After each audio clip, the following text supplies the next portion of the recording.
بسم الله الرحمن الرحيم أهلا وسهلا ومرحبا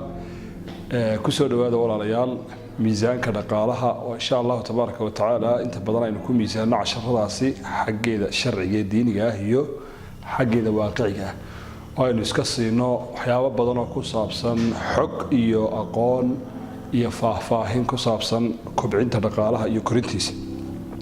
إن شاء الله تبارك وتعالى درسي ما أنت وحام كلو ذاقيا سر من أسرار الثروة marka la doonayo in la sameeyo hanti iyo maal badan sir kamida siraha lagu sameeyo qofku inuu maal badan sameeyo ama uu dhaqaale badan sameeyo kuma xidhna income iyo lacag far badan inuu helo kuma xidhna laakiin waxa ku xidhantahay طريقة الإدارة qaabka uu u maamulo dakhliga isaga soo galaya markii la taariifiyay ama la qeexay waa maxay qofka hodanka waa maxay qofka faqiirka badankeena waxaynu moodaynaa qofka accountkiisa lacag ka buuxdaan inuu qani yahay qofka aan accountkiisa lacag badan ku jirin inuu faqiir yahay laakiin sidaas ma waxay yiraahdeen dadka khubarada dhaqaaluhu waxa la isku balance gareeyaa ama la isku miisaamaa dakhliga outcome-ka iyo income-ka hadii income-kiisa uu ka badan yahay outcome-kiisu oo 1 milyan haday qofka soo galayaan isla markaana uu bishii isticmaalaya 1 milyan iyo bar oo faqiir way ku dhex go'antay ninka hadii $100 uu soo galaya laakiin sidoo uu wado $110 oo kaliya baad uga noqonayaan ninkaas wuxuu hayaa ala طريق الثروه wadadii hodantinimadu lugta haya hadaba waxaad qaadataaba ha yaraado $100 ha noqdo ilaa $20 ha noqdo waxaan maanta isbaraynaa qaabka loo maamulo ee loo maareeyo miisaaniyadda shakhsiga marka miisaaniyadaha la maareynayo marna meherado iyo muassasaad baa la maareeyaa oo iraadaadkeeda iyo dakhligeeda idaarada tadaffuqaat naqdiya waxaan raahdaa masaariifteeda saafil arbaax waxyaabahaas la sharaxayo oo sheeko dheer insha Allah koorsiyadeen ku qaadan doona marna waxa la sharaxaa qofka intiisa yar soo galaysa hadaba intaas istiraatiijiyada dhowr leh hal istiraatiijiyada oo kamid ah insha Allah tabaaraka wa taala qaadan doona ana aad iyo aad u jecelahay hadaa dabaqdo oo u fiirsato in wax fara badan dhaqaalaha uu iska bedeli doono ilaa $100 aad ku shaqaysid ana ku damaanad qaadaya ku ballan qaadaya hadaad fuliso istiraatiijiyada inaad qabow badan dareemi doonto xagga dhaqaalaha ku saabsan yalla aan soo eegna insha Allah tabaaraka wa taala okay qaab hadaba aynu ogaana miisaaniyadda aynu sheegaynay qofku uu u maareynayo u maamulayo dhaqaalihiisa waxaad ka soo qaadaa inuu ku shaqeeyo $100 oo kaliya $10 $1,000 $500 wado hadii qofku uu u maareeyo qaab leh idkhaar ama kayd haduu kayd u soo harayo qofkaas wuxuu lugta saaray baa leeyahay ala طريق الثراء hodantinimada wadadeedii buu hayaa $1 haduu soo harayo magaalada waxa buuxa hadda waxaan u sheegi karin magacooda aan ku dhawaaqi karayni anigu waxaan si fiican u garanayaa dadka taksiga ee dhaweeyaha guri ka dhistay baan garanayaa waxaan garanayaa ninka $10 muraayada soo siiyay dhulka la wareegay haddana aad wuxuu haystaa ninka dukaan yar iyo baalasho ka bilaabay hadda milyaneerka ah dollarkan ee ugu dhaqaalaha badan ee dekada berbera wax kala soo degaa marka asal kamida asalada ay isku waafaqsan yihiin dadka dhaqaalayahanka oo dhan waxa weeye qofku haduu idkhaar leh kayd haduu leh kayd oo waxa soo gala wuxuu ka haraan qofkaas wuxuu hayaa dariiqii hodantinimada waxa soo galaya haba badnaado malaayiin ha noqdo hadaan qofku kayd lahayna wuxuu dhabada ama lugta saaray dariiqii bisaaradda iyo qaxarka iyo bisha aakhirkeeda Soomaalidu wada qayliya si aakhir shahri ku sheegayaan hadaba aynu eegno miisaaniyadda walaalayaal qaabka loo maamulo boqolkiiba waxa loo qaybiyaa al-muhaafadha 6 jeeb baa loo qaybiyaa bucket 6 jeeb baa loo kala jabiyaa waxa ku soo gala wuxuu doonaa noqdo qaybta koobaad waxa laga dhigaa daruuriyaadka waxyaabaha nolosha ka shidaalkaaga xaafadda biilkeeda qadadeeda noloshaada kiradaada waxa lagu fariisiyaa boqolkiiba 5 noloshaada hadii noloshaadu ay ka badan tahay 55% haday ka badan tahay noloshaada dib baad ugu noqonaysaa waad taftafaysaa waad salaxaysaa waxa badan oo qaaliyo zaid kugu aad ku noqonaysaa marka waa in noloshaada rasmiga ku soo fadhiisato 55% waxa aad qaadato haday ka ziyaadsan tahay waxaad ku nooshahay wada aan jeebkayga hay bad ku nooshahay waxa la yiraahdaa jeebada labaadna al-idkhaar al-qariib waa kaydka dhow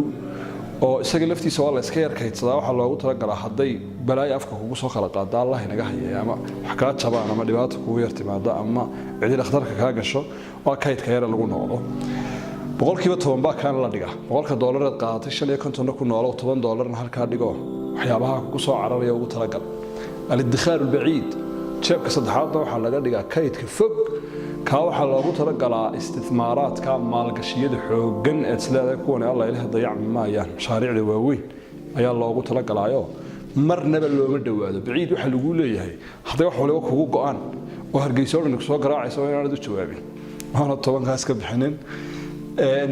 bakadka afraad ama jeebka afraad waxa la at-tacliim wa at-tatwiir waa waxbarashada iyo kobca adiga laftaadu waxaad u baahan tahay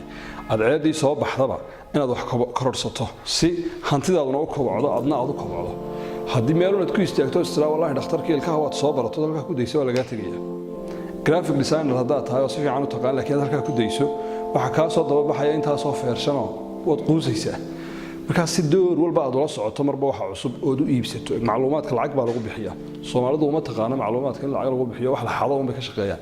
iyo barnaamij la soo koobiyeysta iyo uma yaqaanaan macluumaadka wax lagu bixiyo laakiin adduunka marka ka hadli doona insha Allah macluumaadku waa waxa ugu muhiimsan wax lagu bixiyo adduunyada warkiiba 10 waxaad ugu talagelaysaa kobcaaga naf ahaaneed aqoontaada oo iskarinaysa ka u dambe shanaad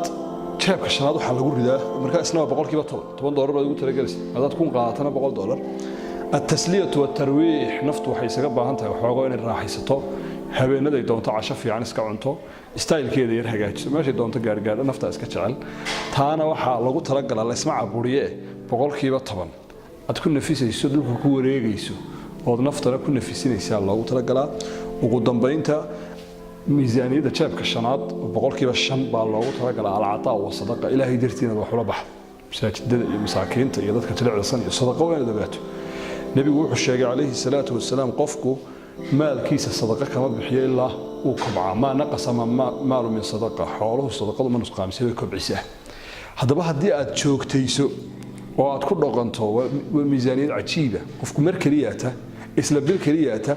ayaa waxa uu suuroobaysaa inuu ka noolaaday uu wax ka kaydsaday uu kharashaad ka dhigtay uu ka nafisay uu wax ku bartay isgaarsiiyo qof walba wax waa soo galaan laakiin waxa lagu kala xariifsan yahay qaabka loo maamusho walaalahay dad badan waxa oranayaan wallahi waa macaan tahay laakiin dib hadaba sidee loo joogtayaa miisaaniyada qaabkan loo maamulo saddex qodob insha Allah tabaaraka wa taala ayaa kugu saaciidayo kugu fududeynaya inaad miisaaniyada qaabkan u maamusho maxay yihiin saddexda qodob hadaba si aynu miisaaniyada qaabka ugu maamulo saddex shay bay naga caawinaya oo bal aynu ku dhaqanno qodobka koobaad ay naga caawinaya waxa weeyaan al-ibticaad aan diyuuni tamaaman sideedaba waxaad isku daydaa inaad baasha deynta leeyahay ka fogaato habeen iyo maalin waxaad ka fikirtaa oo qorshaysaa qaabka deynta uga fogaanayso deyntu waa dhiig bax qofka dhaqaalihiisa waxa ugu weyn ee burburiyo la dagaalamo waayo dooba sidoo isku yihiin dhaqaalaha inuu kobcaa doonaysa $1 ku biiro deyntuna $1 bay ka nusqaaminaysaa marba warwarkeeda iyo buuxinteeda iyo waxaad u baahan tahay adaa iska wada gaari laakiin aad iyo aad waxaad ugu dadaashaa inaad deynta totally ka dayso noloshaada ama qaymadaada ay soo gasho wax badan bay ka caawin doontaa taas waa laga yaabaa mararka qaarkood inaad dhaqaale iyo wax ugu baahato laakiin ka wareegaysan intaad ka wareegaysan karayso deynta qodobka labaad ee ku caawin kara inaad fuliso istaraatiijiyadaas waxa weeyaan nusqa can raatib mushaharkaaga waxa la diyaarsadaa mushahar la mid ah tusaalaan $100 baad ku shaqaysaa 100 raadis uun bay ku soo gali insha Allah taala dabadeed intaanay bishaadii ku soo gaarin ama mushaharkaaga aanu ku soo galin boqolkii aad haysay soo saar kala maamul qaabkii aad ugu talagashay u kala bixi taadiyo iska qabo markay ku soo gashan halkii ku buuxi hadii mushaharkii aad kala qaadanaysay ku soo galayay halkan 100 ka soo qaad halkan 100 ka soo qaad inaad qaabkan u fuliso miisaaniyada u jabisaa ku adkaanaysa marka dabqa waxa la isku dayaa in koobi laga sameeyo mushaharkaaga $100 dad ku shaqaysa bal 100 kale aad raadiso laba haddaad ku shaqaysa laba kale aad raadiso kun kale inaad raadiso kadibna kunkaagii intuu soo socdo mid accounts kaga jira aad samayso oo kaaga sii hordega oo qorshaysood kala wada bixiso xulbi sidiisa u maamusho dadkaaga soo socdaana uu soo galo waa dariiqada ugu fiican ee kugu caawinaysa iyaduna inaad miisaaniyada qaabkan u maamusho ugu dambeynta tatbiiq nafta ku adkee waa adag tahay inta hore la qabsanaysa laakiin aad la qabsato runtii waa istiraatiijiya muriixa jiddan aad baad ugu raaxaysanaysaa aad baad ugu degaysaa wax badan baa isugu ka beegmaya istabayaacan iyo aakhiru shahrigan iyo bisaaradan iyo qaxarkan aad ka raysanaysaa dadku waxay isku dhaafeen talada la siinayo sida u dabaqaan adduunyada way qorayin buugaag baa buuxa ka sheekeynaysa milyaneer noo noqdo qaanuunka ilaahay dhulka dhigayna waa sidiisa haddii waxa la sheegayo qofku sideeda ugu dabaqo inuu ku hodmo waa la arkaa markaa nafta dabdi nafta xayir nafta xanib ka shaqee sidii aad u horumari lahayd adduunya aakhiraba waxaan kuu soo rajaynayaa insha allahu tabaaraka wa tacaala qaabka aan uga sheekeynay haddii nafta aad ku adkayso wax badan iyagoo iska kaa bedeleen ayaad arki doontaa insha allahu tabaaraka wa tacaala qanaadkeenna iyo dhammaan social mediaha shabakaadka kuleenee ku taxnow si aad uga faa'iido aragtiyo badan oo dhaqaale ah oo xagga sharciga iyo xagga waaqica ah aad baad u mahadsantihiin. Assalaamu calaykum.